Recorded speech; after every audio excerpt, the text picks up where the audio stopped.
Good evening. It's cultivator motivation. And let's begin by remembering how powerful our speech can be, how it can create harmony, how it can create disharmony, and how what we say originates in our mind.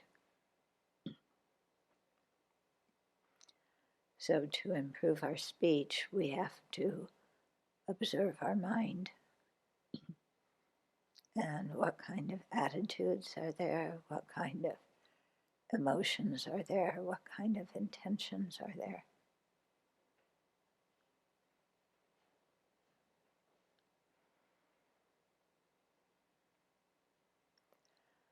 So if we have certain habits of speech, it's good to do some research on them and see, are there certain sorry are there certain situations that we fall into certain habits of speech with? Are there particular people that we have certain habitual kinds of speech with? And then when we find the patterns, that will help us very much to investigate why. What is the intention behind those habit patterns of speech?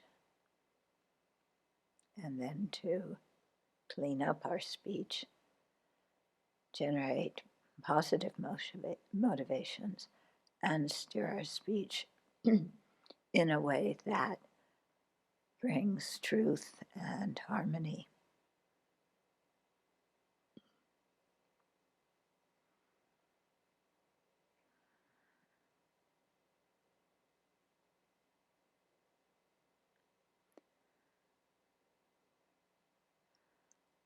So this is important because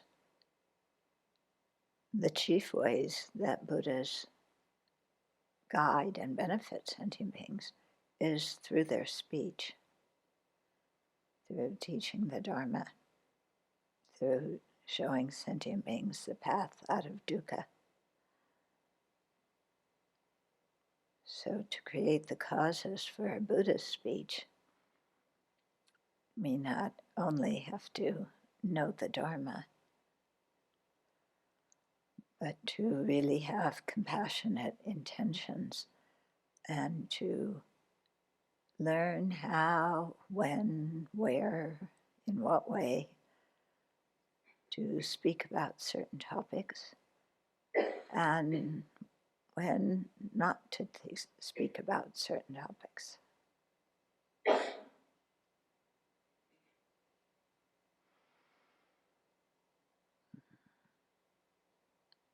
So with the intention to benefit sentient beings, as the Buddhas do, and let's cultivate bodhicitta and have a strong determination to observe our speech.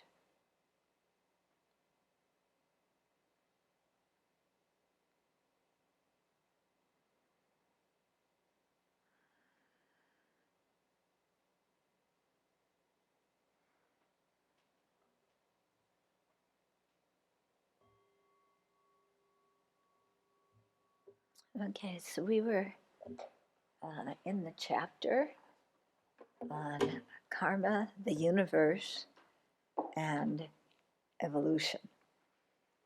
And if you remember, we were in the middle of a section talking about the relationship between karma and the external world, or between the mind and the external world. Okay, so I want to review that a little bit, starting on the bottom, page 45, how Vasubandhu spoke from the perspective of the Vaibhasika school. and then going into the Sutrayana context and then the Vajrayana context. Okay. Now, if you remember the last time we were talking about this, people had all sorts of wonderful questions.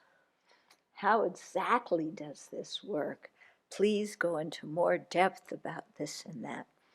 And I had said at the beginning of the chapter that these were His Holiness's current thoughts about some of these things, and that he says repeatedly in this chapter, this needs more research. Okay?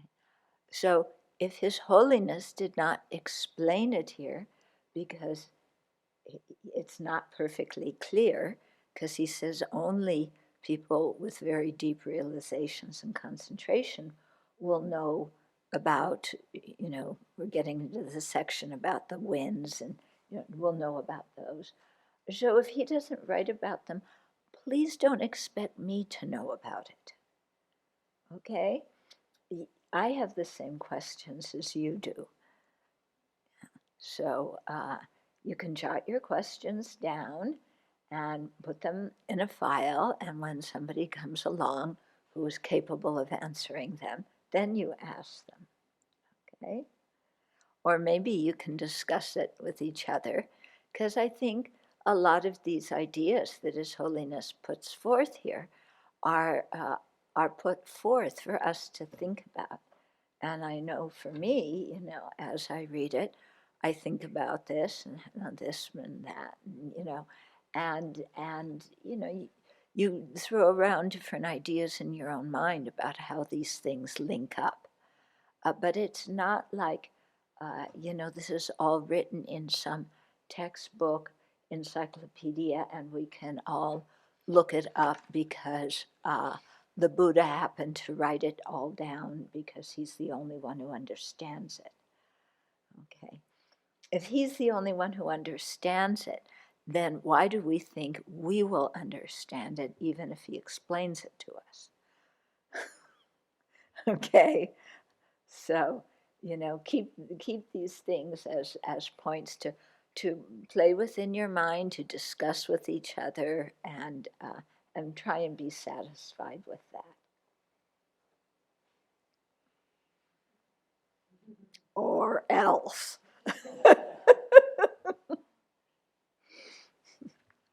Okay. So here's from the section, The Mind in the External World. So although Vasubandhu stated in the Treasure of Knowledge, the manifold world arises from karma, he and other Abhidharma authors did not detail the exact process through which this occurs.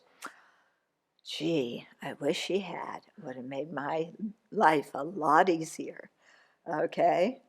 So maybe you can gain single-pointed concentration and go talk to Vasubandhu and ask him about this, since he didn't explain it.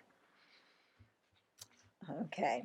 But the broad concept of what he said about the manifest world arises from karma. The broad concept is that through the interdependence of material substances and sentient beings' karma, in other words, sentient beings' actions, and also the seeds and latencies of those actions that are on the mind stream, the world evolved in such a way that it could support the various life forms that live in it. So the important point here is that there's an interplay between the mind and the karma and the physical world, and how the physical world evolves and what happens in it. So that already is quite a profound thing. Exactly how it works, there are a few things that will come here, but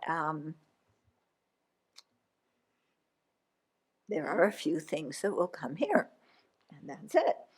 Okay? So in the Sutrayana context, Chandakirti noted in his supplement, from the mind the world of sentience arises. So too from the mind the diverse habitats of beings arise.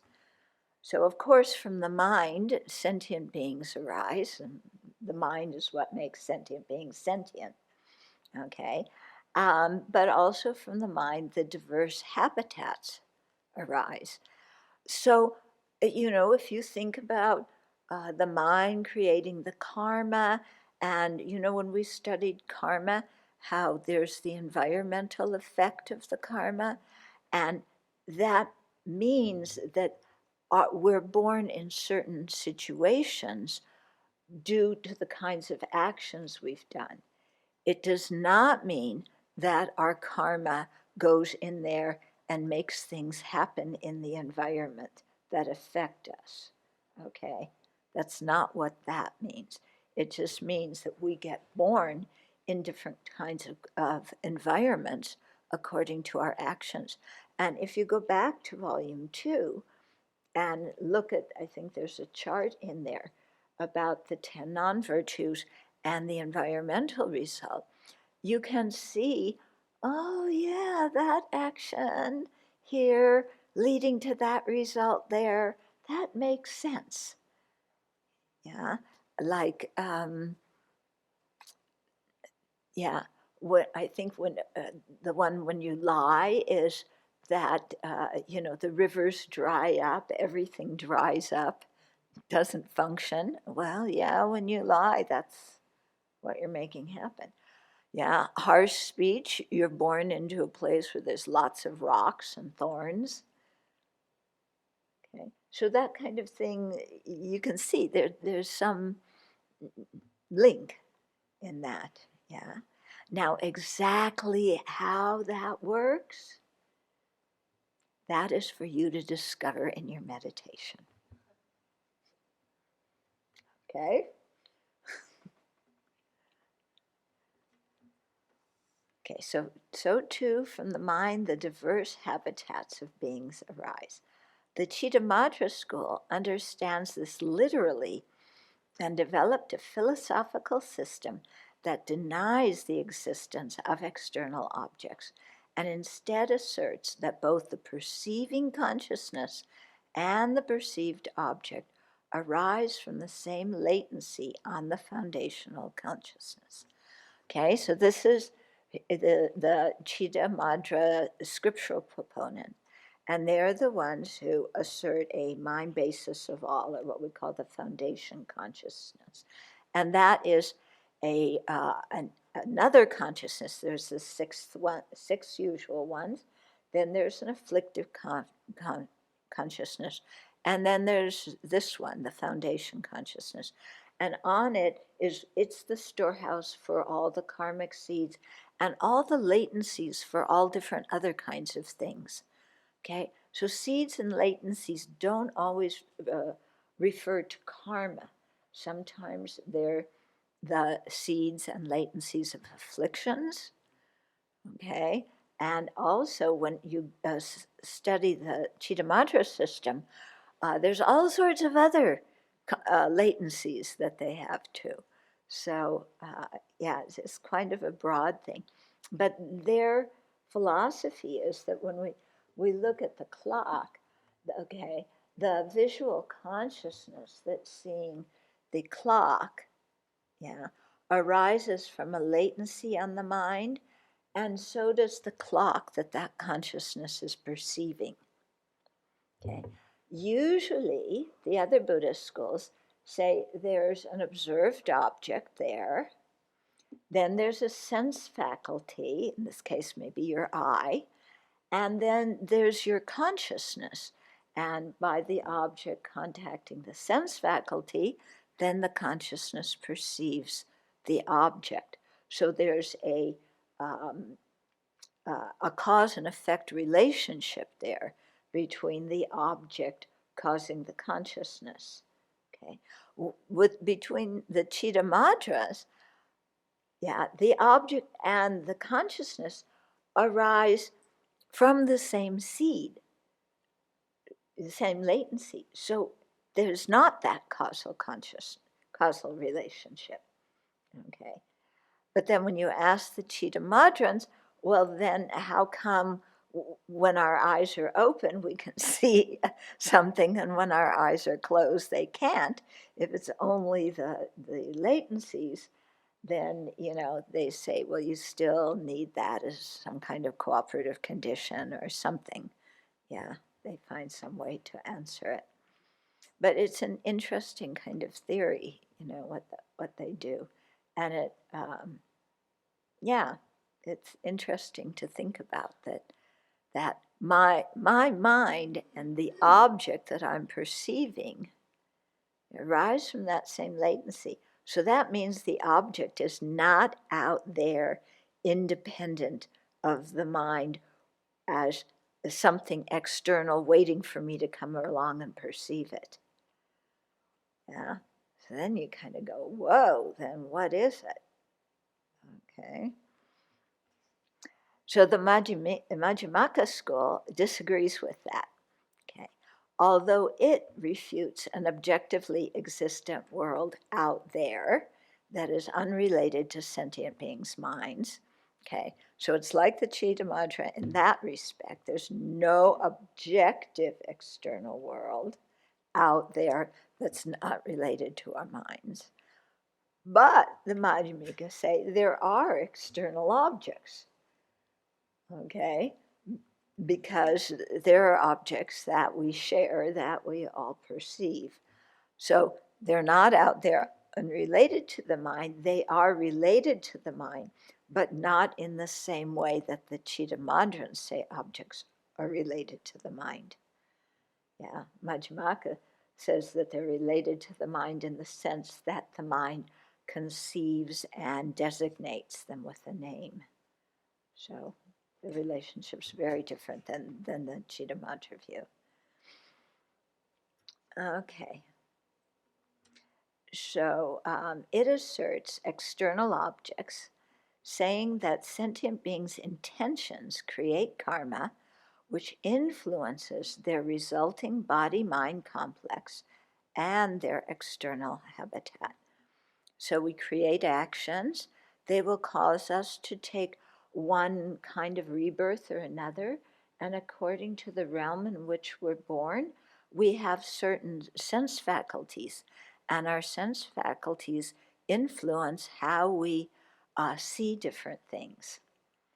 So that's how the karma will influence how we perceive, but it's through creating the body with certain kind of sense faculties. I remember as a kid seeing one movie, documentary in school, where they said this is because flies' eyes are very, they have, I don't know, do you know how to describe them? Many different kind of lenses and things like that, it's not just like us. So when a fly looks at something, what they perceive is completely different than what we perceive, because we just have, two eyeballs and two lenses, and that's it. But the fly sees something entirely different. And the fly will also relate to objects very different. I had an interesting experience with this when I lived in Dharamsala at one point. Right above the town of McLeodganj, there's a bunch of homes where the, mud and brick homes where the Tibetans live. And so I was living in one of those homes for a while because the people away who own the home were away. And there was no plumbing. So, when you have to do your business, you walk across into the field, and you do your business and come back. And what I discovered is every day, I could go to the same place because it was clean the next day, because I did my business, and then the flies came and they saw food. And they say delicious food. They ate the whole thing up. So the next morning, very beautiful, untouched place to do my business again. Yeah. So it really, I was going, my goodness, how I perceive poo and how flies perceive poo it really depends on your karma, whether you see it as something to throw away or something to ingest. Okay? So there's many, many, many things like that. And then, just even in the human realm, how one situation people can see in totally different ways. And that's often due to the karma, the karmic appearance to them. Okay. Then in Vajrayana, the Gya Samaja Tantra speaks about the inseparability of the subtlest mind and the subtlest wind. So the subtlest mind is not the gross wind that blows leaves, okay, and blows trees down and, is cold in the winter. And it's also not the subtle energy in the body, like the qi, that they talk about in Chinese medicine, or the winds in Tibetan medicine. Okay, that's the subtler energy, but it's not, or the subtler wind, but it's not the subtlest. Okay, so the subtlest wind is an extremely subtle wind or energy that is inseparable from the subtlest mind. So the wind is the aspect of movement, the mind is the aspect of cognizance or knowing something. So this subtlest mind wind is not within the range of what scientific instruments can measure. Yeah. I don't even know if scientific instruments can measure the subtle winds or qi in the body. Does anybody know? They can't? Yeah, so if they can't measure that, then there's surely the subtlest level of wind scientific instruments can't measure. Okay. In general, the subtlest mind wind is dormant throughout the lives of ordinary beings and becomes manifest only at the time of death or as a result of yogic practices that involve absorbing the coarser levels of wind and mind. So in His Holiness's teachings the last 2 days, he's talked about this, the absorption process, and he mentioned in particular the white vision, the red, red appearance, the black, that black neurotainment, I usually do just white, red, and black, but they have bigger names. And then that goes into the fundamental innate mind of clear light. Okay. So at the time we're born, the as a human being, that subtlest mind wind enters the fertilized egg. Okay. It resides at the heart chakra. But once our grosser senses start coming about, that subtlest mind just is dormant because our grosser consciousnesses take over. Okay, but at the time of death, what happens is the body loses the ability to sustain consciousness, so the grosser consciousnesses dissolve or absorb gradually into something more and more subtle and refined, and then eventually into the both the consciousnesses and the winds absorb into the that subtlest mind wind. Okay, and then when that leaves the body, the last moment in the body is the moment of death. When it leaves the body, then it's going into the next life. Okay, so so that extremely subtle wind mind becomes manifest either at the time of death or through special yogic practices. And the trick in Tantra, one of the things that makes Tantra very profound, is to be able to make that mind manifest and then have it realize emptiness. Because it's such a subtle mind, if that consciousness realizes emptiness, then as the grosser consciousnesses emerge from that, in terms of, they do with bodhisattvas, not with Buddhas, but as they emerge from that, then they have the impact of emptiness being seen by that extremely subtle mind. Okay? So, from the perspective of highest Yoga Tantra, although the coarse mind and coarse body are different substances with different continuums, at the subtlest level of mind and form, they are one nature, the subtlest mind wind. Okay? So, our current body, our current mind, different natures. Now, when we die, body has its continuum, mind has its continuum, and they say bye-bye to each other. Yeah, but this subtlest mind wind is always together. They're one nature, so they don't exist apart from each other. So the Kala Chakra Tantra speaks of the connection between the elements in our bodies and those in the external world, and the analogous relationship between the movement of the celestial bodies in the universe and changes within our own bodies.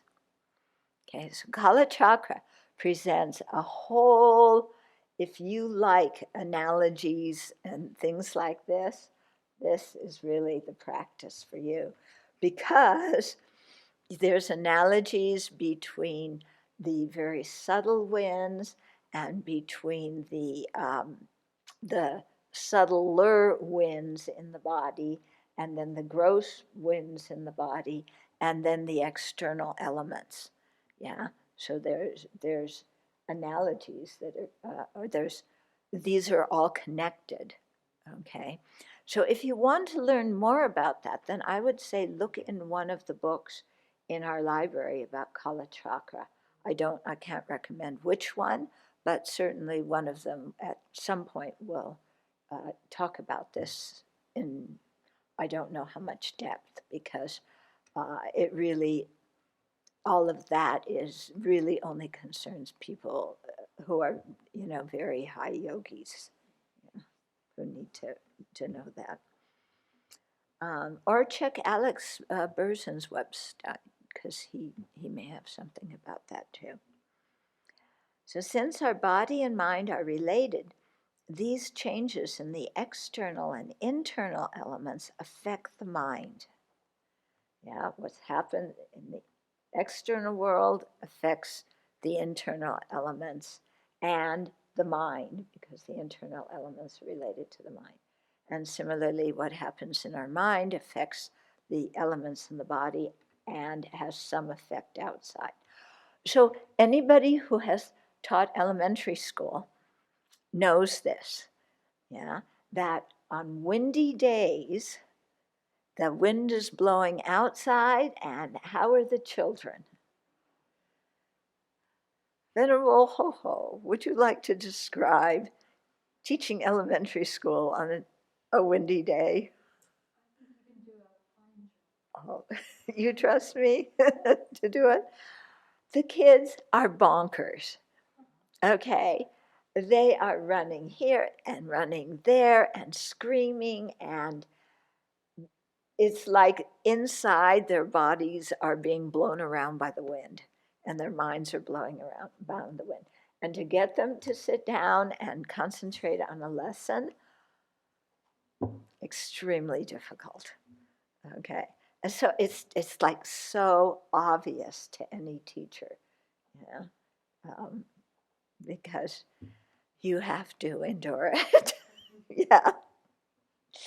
Yeah, 30 kids screaming, yeah. And they can't go outside because it's usually windy and rainy, so the whole day is inside. Any of you remember that in grammar school? Yeah. No, you were too busy running around screaming. We all were. Okay. And, I mean, we can see that in certain environments, being in a dry environment affects the mind, being in a wet environment affects the mind. We can also see that what's going on in our mind will affect our physical health. Yeah, when our mind is very stressed, our physical health tends to decline too. So, there's all these relationships here. And I think the relationships, all this happens, that the winds are the key element in this linking of uh, the mind with the gross body and with the environment. Okay. Since our body and mind are related, these changes in the external and internal elements affect the mind. Conversely, the mind, especially its intentions, which are karma, influences our bodily elements and by extension the elements in the larger universe. That would be a fascinating thing to experiment about. Yeah, how your mind and motivations and so on, not only how they affect the body, but how they affect the external world too.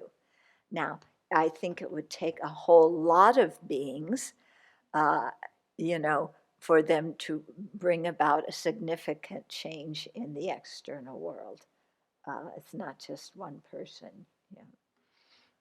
So the Kala Chakra Tantra explains that when a world system is dormant, so that's, remember, when the world systems, they dissolve and they have this dormant period, only space particles which bear traces of the other four elements are present. These elemental particles are more like attributes than distinct material substances. The material things in our environment are composed of these elements in varying degrees. As part of composite objects, such as our bodies or the table, our bodies are a good example of this. The earth element provides solidity. So, what in your body do you think has a predominance of earth element? Bones. Okay. The water element, uh, provides fluidity and also cohesion. What's that going to be in your body? Yeah. Blood, lymph, phlegm, pee. Yeah. Okay. The fire element gives heat. What's that? Yeah, the whole digestive process. Yeah, and especially the digestive system, because it heats things to digest it. Yeah, but then the burning of uh, what the food that we've eaten that provides the heat as well. And the wind element enables movement. Yeah, like blinking your eyes, opening your mouth. Yeah, respiration. So the elements develop progressively in both the universe and our bodies. So first there's space, then wind, then fire, water, and earth sequentially. Okay. Those of you who do the Yamantaka self-generation will recognize this. Yeah. At the time of a human being's death, the elements absorb. They lose their power to support consciousness in the reverse sequence. So first the earth element dissolves and it's hard to move the body. Yeah, body feels heavy. And you have a vision at that time of water, of like a mirage, because the earth element is weakening, so the water element becomes prominent. Yeah, you see like an internal appearance of a mirage. And then, so that was the first, the earth element. Then the fire element.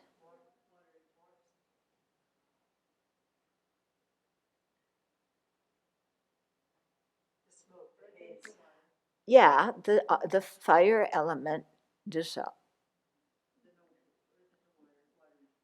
Oh, yeah, okay. So, yeah, so the water element then dissolves and you get the appearance of smoke because the fire element is dominant.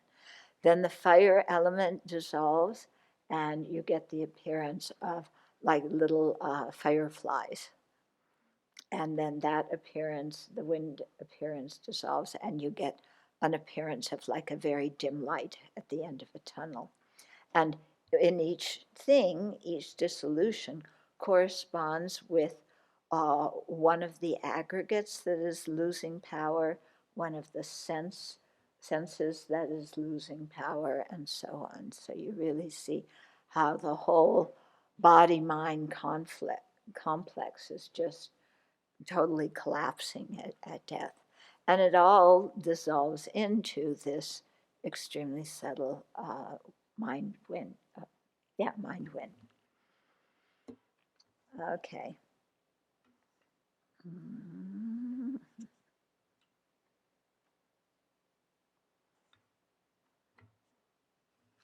Okay, similarly,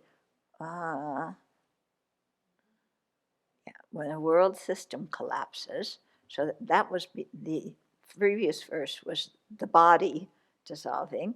Here's the world system collapsing. When it collapses and comes to an end, the elements composing it absorb into each other in this reverse sequence. Earth absorbs into water, water into fire, fire into wind, and wind into space.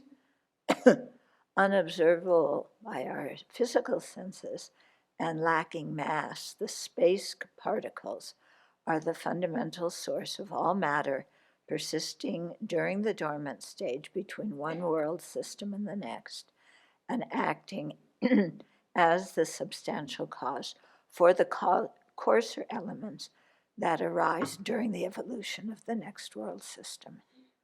In the paragraph right above, it said these elemental particles are more like attributes than distinct material substances. What are attributes here?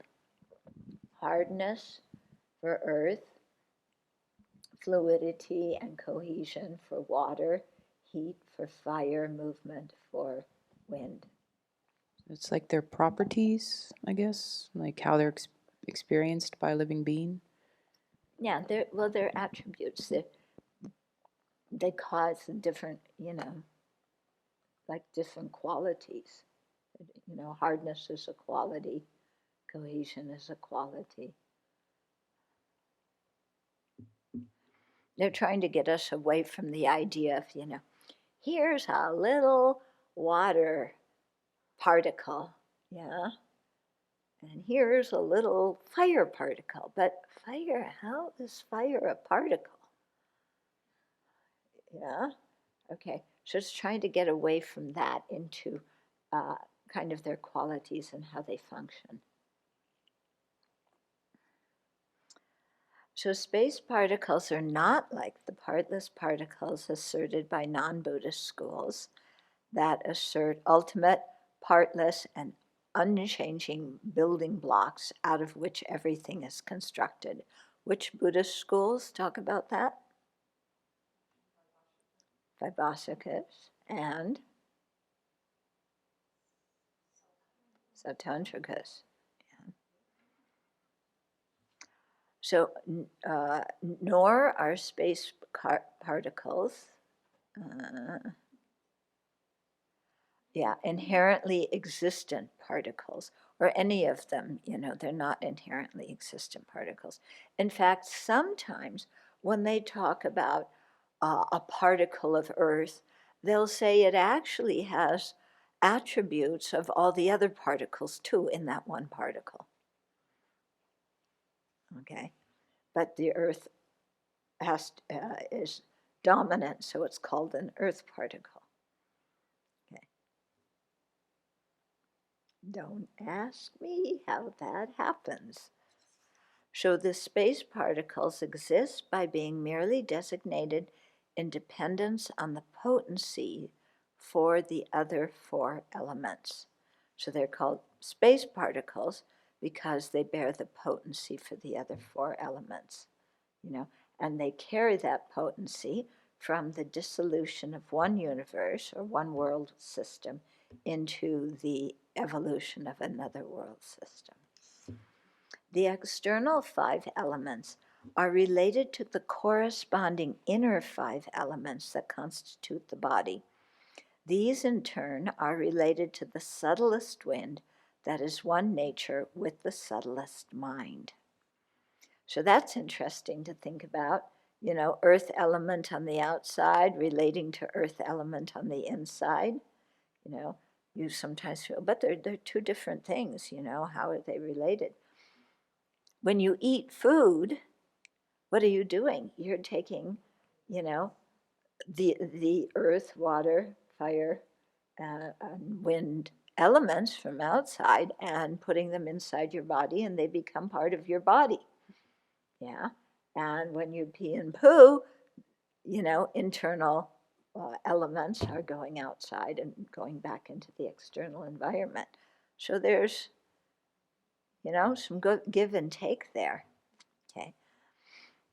So the subtlest mind and wind is endowed with a 5-colored radiance that is the nature of the 5 Dhyani Buddhas and the 5 wisdoms.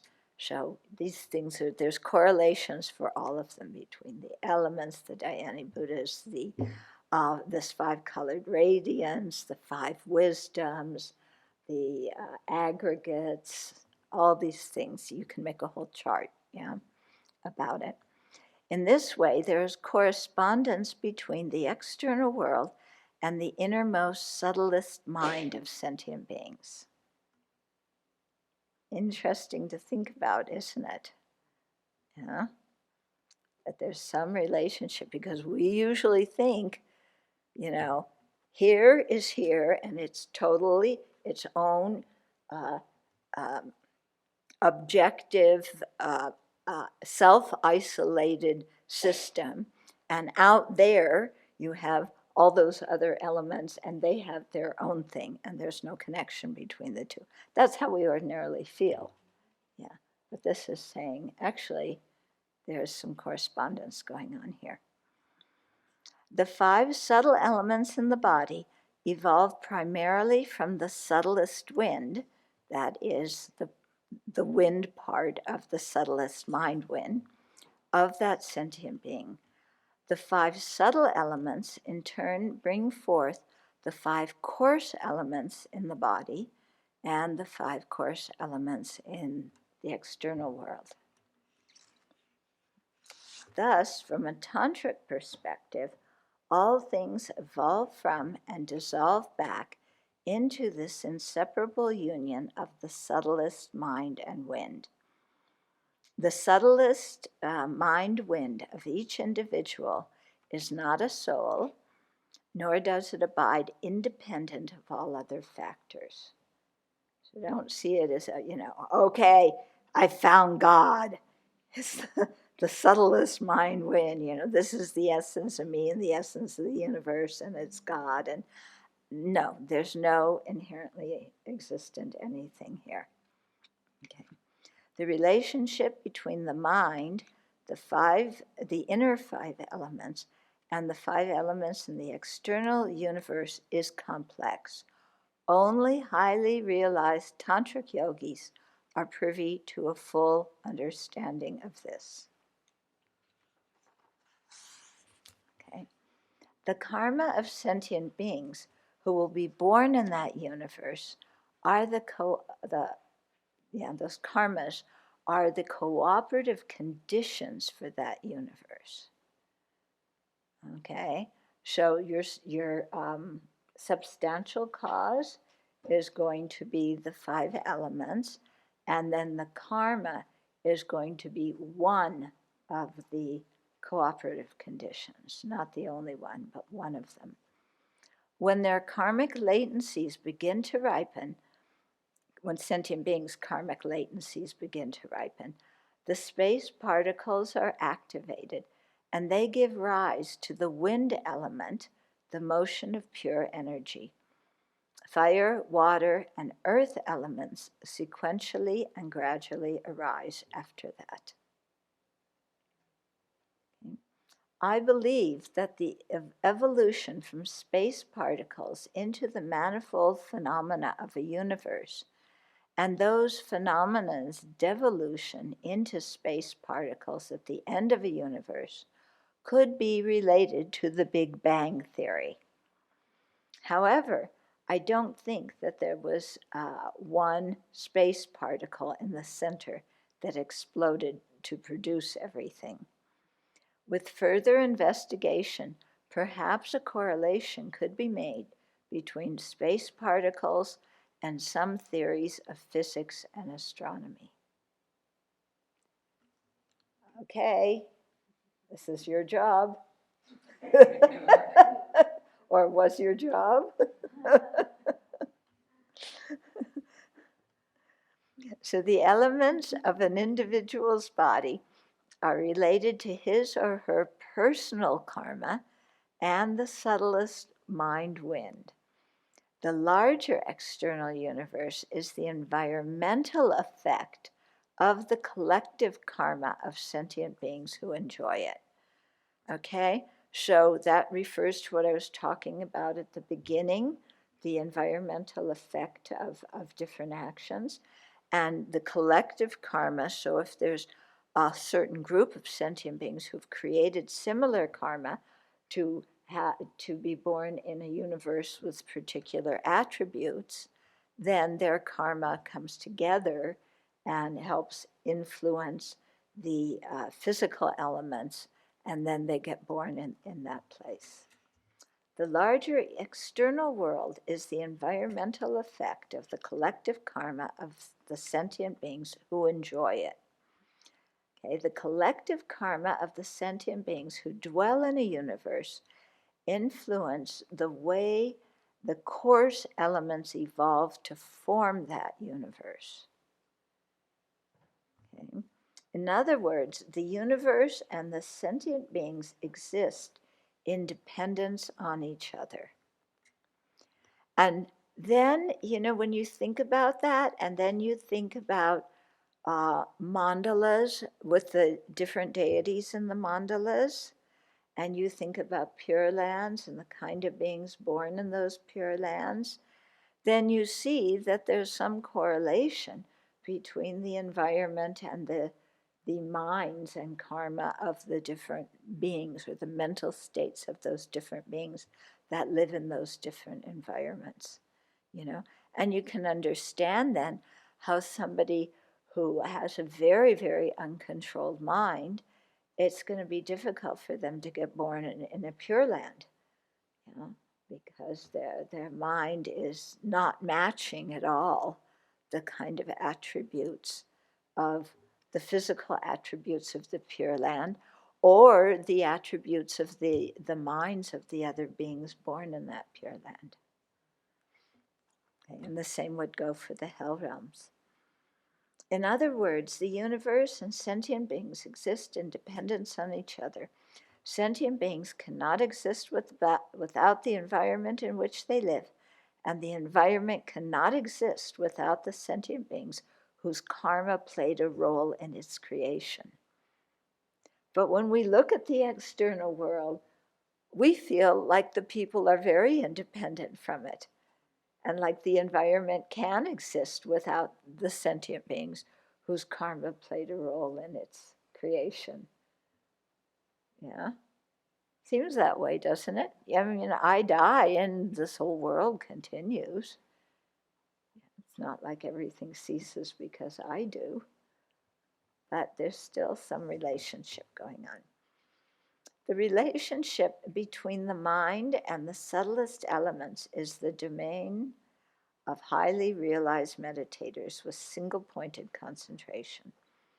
According to scriptural sources and the experience of highly realized yogis, someone who has subdued his or her mind and developed a certain level of control over his or her inner elements can also control the external elements. This accounts for the stories we hear of people who can walk on water, fly in the sky without boarding a plane, and travel beneath the earth. Okay, so if you can control your mind, then you begin to develop the ability to control the elements. And that happens through attaining the different levels of jhana and gaining the super knowledges. Okay. And then the next section is the laws of nature and the law of karma and its effects. So the laws of nature and the law of karma and its effects operate in their own domain, although they intersect at key times. Okay, so we just got done talking about how things were related, and now we're hearing that karma and physical laws operate in their own domain, but they do interact and connect in certain ways. Okay. So not everything in sentient beings' lives and environments can be reduced to the functioning of either natural laws or karma. So you can't say scientific laws explain, for example, why I am born in this body, in this realm, and not as some other sentient being in another realm. Okay. Physical laws can explain a lot of things, but they can't explain that. Karmic laws can explain that, but karmic laws, can't explain why things fall down instead of up. The law of gravity explains that. Okay. Natural laws function such that once particular processes are set in motion, they will produce certain effects. Karma enters the picture when sentient beings' intentions and their happiness and suffering are involved. Okay, so there's some physical evolution of the universe that depends on all the physical laws, yeah, but not everything in the natural universe depends on karma, but karma will influence at certain points. Okay, so for the most part, the natural laws of physics, chemistry, and biology that guide the interactions of the external elements are involved in the development of our world system. However, sentient beings' minds, through the ripening of their karma, seem to exert influence at 2 points. The first is when the karma of the sentient beings who have the potential to live in a particular world system sparks the initial development of that world system. From the perspective of the scientific model, the collective karma of a huge number of sentient beings could influence the occurrence of the Big Bang. Okay, you'd have to have really a lot of sentient beings, yeah? From the perspective of the model presented in the Kalachakra Tantra, the collective karma of all those sentient beings would stimulate the potencies of solidity, fluidity, heat, and motility existing in the space particles in between the world systems, so that from them coarse elements would now appear, forming the external environment. Mm-hmm. So I think what's interesting, how His Holiness is presenting this in terms of there's different models. And there's, you can look at one thing and you can explain it according to this model, and you can explain it according to that model. And the models are really, really different. Yeah. But there may be a way to see, be able to see some common things going on. Okay. So when he meets with astronomers, yeah, then they talk about that kind of thing, and he meets with physicists, and they talk about that. Okay. So the second point at which karma could come into play is when the elements of a universe have evolved to the point where they can support sentient life.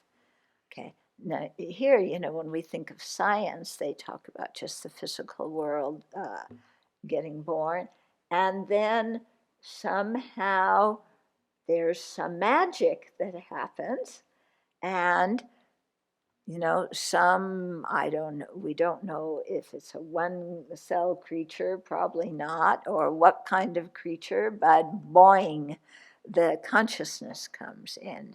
Okay, and the scientists say it is an emergent property of the body, which I do not understand what that means. But somehow you go from elements in the environment to those elements having sentient life, being connected with minds. So when that is about to happen, karma could act as the instigating factor for previous inanimate forms to become the bodies of sentient beings. That is, mind streams could enter those forms to produce sentient beings with bodies and minds. The evolution of various species would subsequently occur. Okay, so interesting thing to think about. Mm-hmm. And sometimes some of the scientists, and especially the tech people, they'll say, well, how about a computer? Can it become a sentient being? So, all this thing of artificial intelligence, and I mean, creating artificial intelligence depends on human beings inputting a lot of data that make things happen.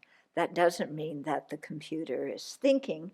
It means that there's just certain computer processes that are going on.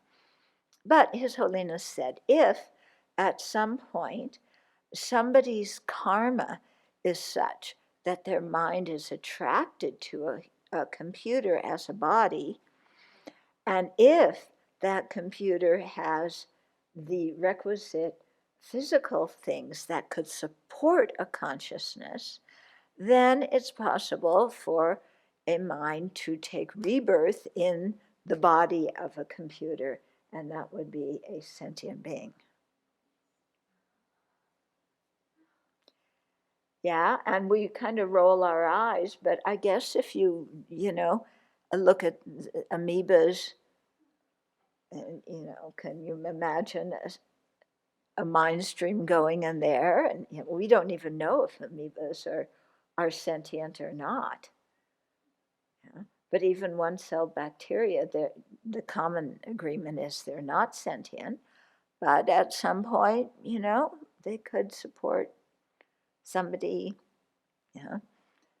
I sometimes wonder, people who become experts in different scientific fields, if they get born as those things that they investigate. Yeah. So maybe, the tech people are going to be born as computers, And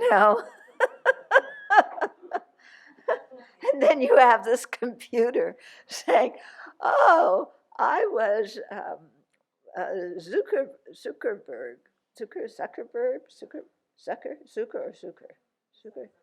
Zuckerberg. Okay.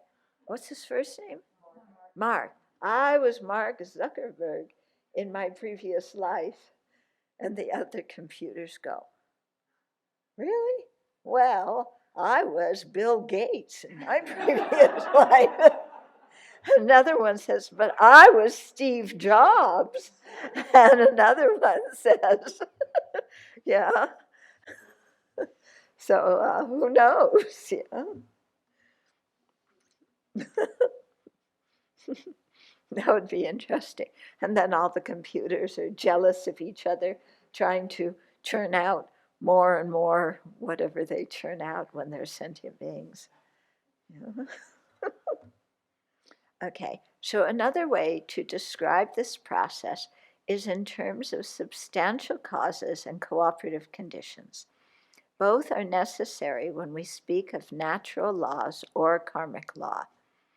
A substantial cause is what actually transforms into the result, Cooperative conditions are the causes that assist this process. For example, wood is the substantial cause of a table, and the people who built it, as well as the nails that hold it together, are the cooperative conditions. And then you have the paint and all these other things too. Because everything that is produced must have previous causes that are concordant with it, I believe that the continuum of material existed before the Big Bang. Okay? Because if the Big Bang was dense material, where did all that dense material come from? It needed a cause, which had to be other kinds of physical material. It wasn't that the Big Bang came out of nowhere. Yeah. There were substantial causes and cooperative causes. So this material that was the substantial cause of the world system that developed after the Big Bang, okay? And similarly, in the Kalachakra Tantra, space particles existed before the formation of our world system.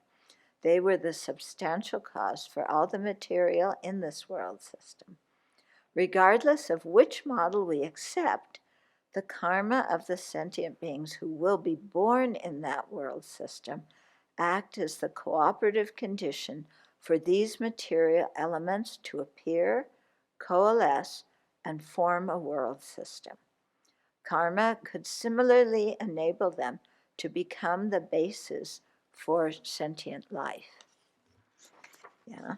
So, have you ever wondered, why do human bodies look the way they look? Why don't we have, 5 eyes? Or, mothers are always saying they want a few extra arms. Yeah. So why don't we have more arms? Why do we have legs instead of some kind of motor operated, skateboards as the lower part of our body? Okay. Why do human bodies look the way they do?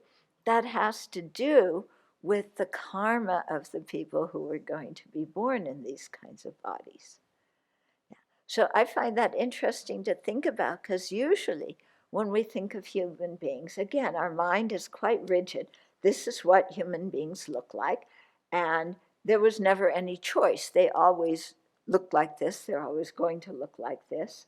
And well, okay, maybe they came from a few apes, but the apes actually look like us. Yeah, we don't look like the apes, but the apes look like us. Huh? Yeah. Have you ever looked at the photographs of orangutans? More than other apes, the orangutans, I look at the photos, I feel like, I should be able to talk to that sentient being. Yeah, just the look in their eyes and so on.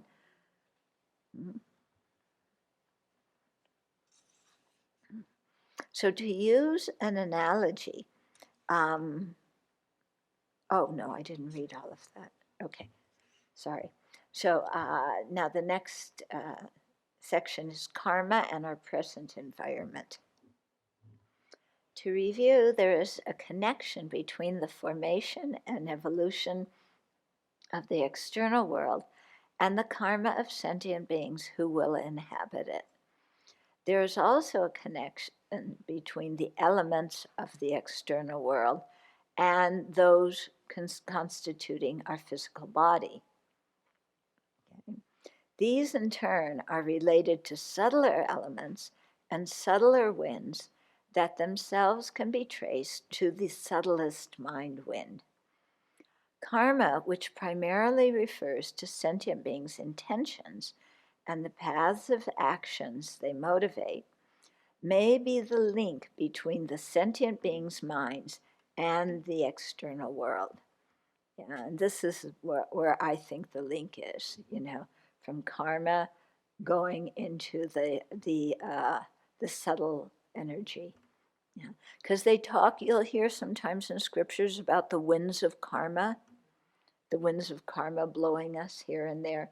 It's not the external world, the wind that, oh, I'm going to blow you to Baltimore. It's not like that. It's, the karma is somehow connected with the wind, and then that, when the karma ripens, then that can influence the external world. And you can feel that when you're sensitive to your body. You can feel when your wind is all like nutty and you can't concentrate. Yeah, we've all had that experience, right? You just wake up and I can't concentrate and I'm restless and or I woke up and I'm in a bad mood and I'm lethargic. And I think, there you have some relationship between the mind and the karma and the subtle winds, not the subtlest, but the subtle winds in the body. Yeah. Because when you're in a bad mood, physically, you feel different, don't you? Yeah. Your body is lethargic. It's, your body doesn't feel right. Yeah. When you're in a good mood, then your body usually feels a bit lighter. Yeah. You can move better. So there's something between the mental states, the karma that's ripening, the winds. And you can also see that as you, like with the breathing meditation, when you when you watch which breathing patterns go with which emotions in your mind, very interesting. Yeah. And when you're breathing, short breaths from up here, you're usually tense and stressed. If you can slow your breath down, yeah, and kind of lower the breath, get it into your belly area, your mind becomes calmer. Yeah. Some kind of relationship there. And they also say, and I've experimented with this a bit in the past, is when you're trying to communicate with somebody, if you can match their breathing pattern at a particular time, it enables you to have more empathy and for them to feel that empathy. Yeah? Because you're breathing like at the same time in the same pattern. So people may not consciously notice that, but that may be going on. It's like when you walk. Have you ever noticed if you walk in step with somebody else, it feels different than if, they're walking da da da da da da da and you're walking slower, or vice versa? Yeah, it influences these things. Karma, which primarily refers to sentient beings' intentions and the paths of actions they motivate, may be the link between sentient beings' minds and the external world. Karma is related to the subtle winds in sentient beings' bodies, which in turn are related to the 5 inner elements. These correspond to the 5 external elements in the environment. Understanding the subtle winds spoken of in tantric texts will help us understand this relationship. This is my opinion. More research is necessary, says His Holiness. This is why if you do yoga or Tai Chi and so on, you feel mentally different after you've done a system of things. If you do some exercises that work with the winds in the body, it affects the mind. Of course, if you're very concerned with how your yoga outfit looks, and if it's the right color that really shows your figure, and if it's better than your friend's yoga outfit, or if it looks too much like a ballet leotard that you wore when you were 6 years old.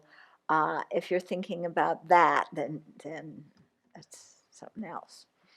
Okay, but you can see when you do that. As mentioned before, only a Buddha can know the intricacies of karma, which include how karma affects the evolution of a world system and the sentient life in it. For us limited beings, it is hard to know where natural laws stop and the law of karma takes over, where the law of karma stops and the natural laws take over, and where the two influence each other. For that reason, we should avoid making hard and fast distinctions regarding the interface of these two.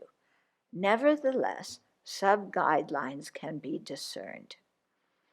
So in terms of the origin and development of a particular world system, there are two times when sentient beings' karma may exert an influence at the very beginning of that world system, where the coarse elements are arising, and later when the combination of those elements are suitable to act as the bodies of sentient beings.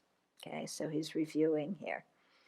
In terms of the development of specific environments and climates in which sentient beings now live, karma could play a role in two ways. First, the karma of the people presently living in and experiencing a place, for example, Dharamsala, where I live, contributed to its development millions of years ago when it was forming. So that's the first way he was talking about it. Okay, only nowadays in this lifetime do those people experience the effect. Their karma helped the environment in Dharamsala develop the way it did. But they weren't born there until this lifetime, so it took a long time for them to actually experience the effects, although their karma was at work helping to create that environment. So we may wonder, how could their karma have ripened so long ago before they were born here? An analogy is helpful. Okay, so before moving into a house, the future occupants design the floor plan and begin constructing it. Okay, with the Buddha Hall, we've spent how many years working on the floor plan and haven't set one single thing to start the construction, but years doing the planning, okay? So that's like, you have the materials there, but then that karma is, going to affect it too. Later, when the house is ready, those people occupy it and experience that environment. So it's like you build a house, you start planning it, but you don't experience the result of living in it until later when you move in. So your karma can ripen at the beginning of a universe or a world system when it's starting to evolve, but you won't experience that result until you actually later get born in that environment. Similarly, when this planet was forming, no sentient beings lived on it. But since there were sentient beings who would take rebirth here, their karma influenced the way the planet would evolve. Okay. And so this goes back to a question people very often ask is, how come population is increasing in this world? And they're asking that from the perspective of thinking that there's only sentient life on this planet. And when you think, this universe is enormous. There's all kinds of sentient life out there. It's in different forms because the karma of those sentient beings, creates different looking bodies. I remember when they talk about Mount Meru and the 4 continents, there is some description of what beings in the different continents look like, the color of their skin, and some have square heads, and things like that. So all that's going to, the influence of the karma on the elements.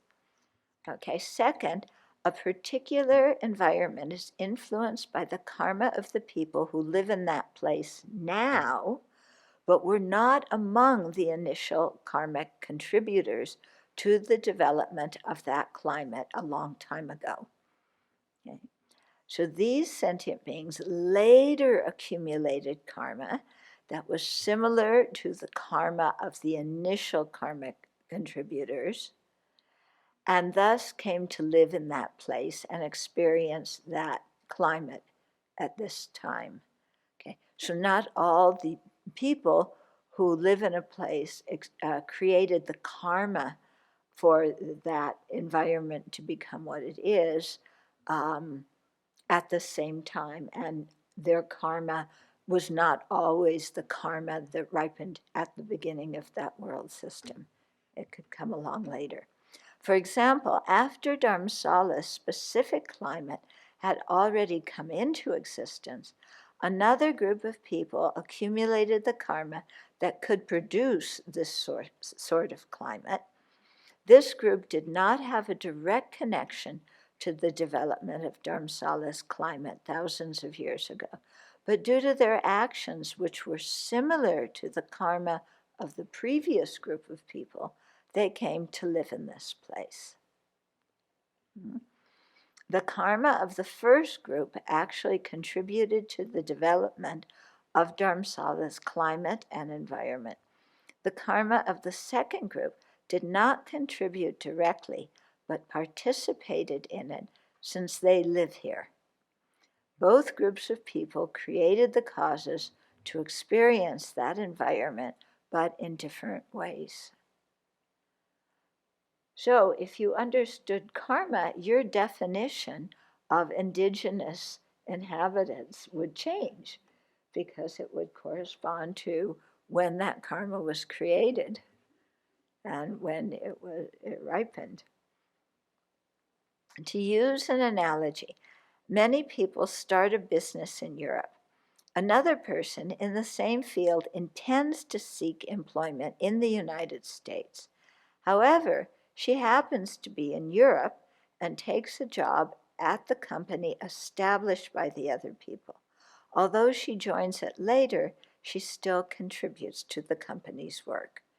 So that's like, the people who founded the company are like the people at the beginning whose karma influenced the development of the universe.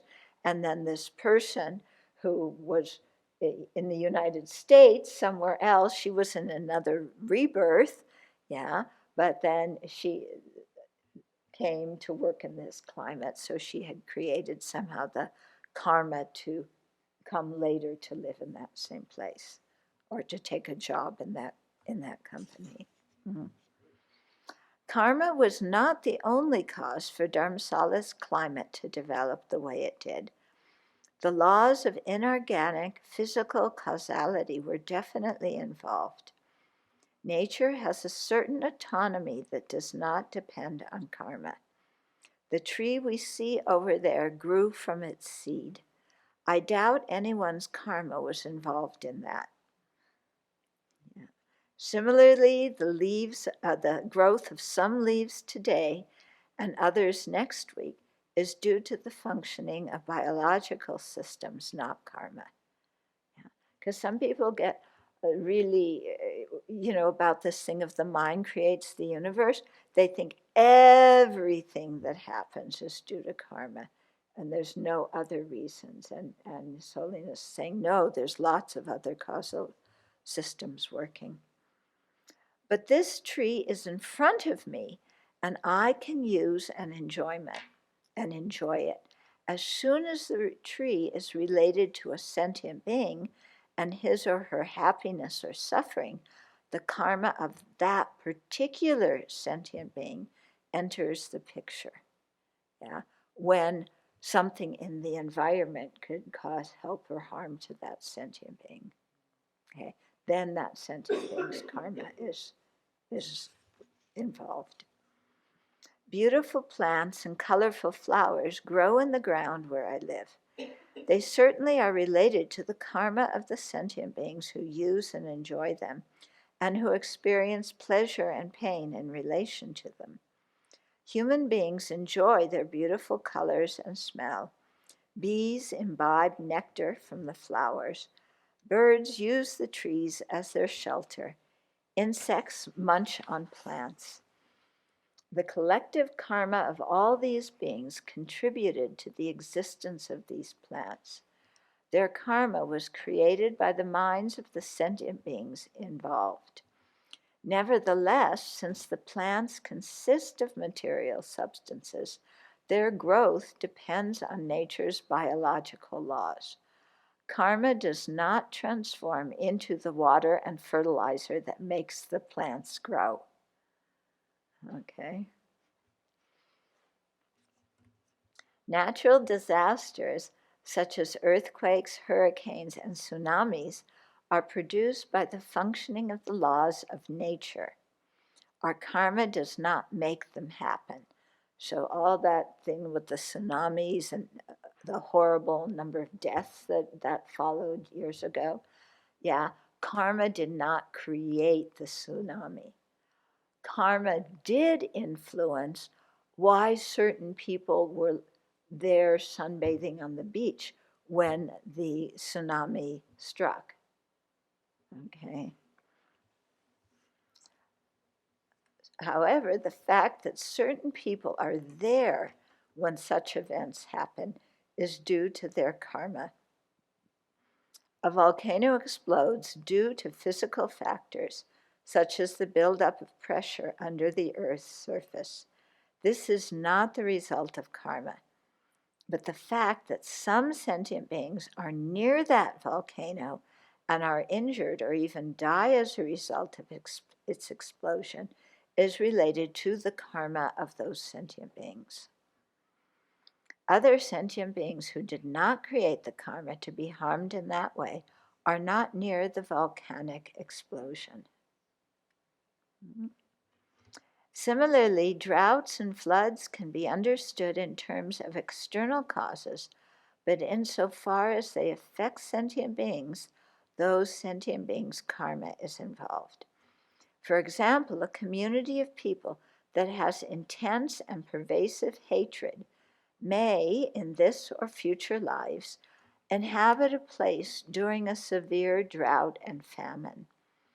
Their being present and experiencing suffering from this are effects of their karma. Similarly, the people who consciously pollute the environment now create the karmic cause to suffer from living in a polluted environment in future lives. Yeah, that makes a whole lot of sense. Yeah. Although we often speak of karma as actions created in previous lives, it also refers to the actions we do today. Our present motivations and choices directly affect the external world. This is true, isn't it? We must not think that everything is due to our actions in previous lives and ignore the effects of our present actions. When we dump toxic waste into our environment, we experience the result in this lifetime. When we do not share resources, the world becomes turbulent now. Our intentions and actions during this lifetime are causing global warming.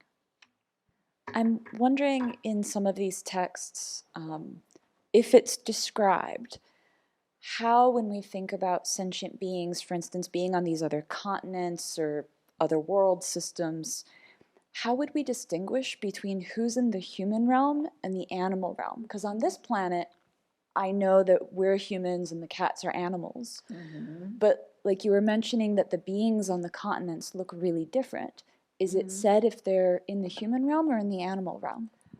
I know some of them are human realm. There could be animal realm. There could be all sorts of, I'm sure that there's pretas living on this earth, but we can't see them. Maybe in some other world systems you can see the pretas. Yeah, not because the pretas have changed, but because these sense faculties of the human beings are capable of seeing them. So, earlier I was saying that in Tantra, it said that the subtlest level of mind and form are one nature. Mm-hmm. Could this be compared to the Chittamatrin assertion that the object and subject arise from the same source? No. Yeah. Just because two things are one nature, that doesn't mean that they're similar. Is the Jonang Kalachakra different from the Kalachakra taught by His Holiness the Dalai Lama, generally speaking? And What was the can we first study one? either, or are there important differences to be aware of? What was the first Kala chakra? Jonang Kala chakra. SK, do you know the answer to that? Yeah. Yeah, it's another school. I don't know how similar or different it is to the one that His Holiness gives. Mm-hmm. Difficulty with the concept of karma. Number one being due to the fact that it's intangible. Even so, I'm not sure how to conceive of it in the form of deposits put on the mind stream. Okay. Karma just means actions. So, you know, you're acting all day long. You're creating karma all day long. It could be mental actions, the kinds of things you ruminate about, verbal actions, what you speak, physical actions, you know, walking or, you know, what things you do physically. So these are creating karma. Yeah, when we talk about the latencies or the seeds of karma, it's true, we can't describe them. But you know, there's many things in our world that exist that that are not physical, and that it's hard, you know, how do we say they exist? Like if I say love, yeah, what is love? Is it something physical? How do you know when you love somebody? Yeah. Do you have to have some physical evidence of love? Yeah. No, there's many things that exist that are not physical in nature that we can't see. Mm-hmm. That question. Like if I'm murdered, for example, wouldn't it be because of the person who killed me? What role would karma play in that? Okay, you would be experiencing the result of previous actions, and because you know, dying is considered an unpleasant result, it would probably be the result of harming some other sentient being. The person who was beating you up or whatever they were doing, they would be creating karma that would ripen in some kind of unpleasant result happening to them in the future. Yeah. We need to go back to foundation of Buddhist practices. At the end, there's several chapters about karma, and that will help a lot to understand it.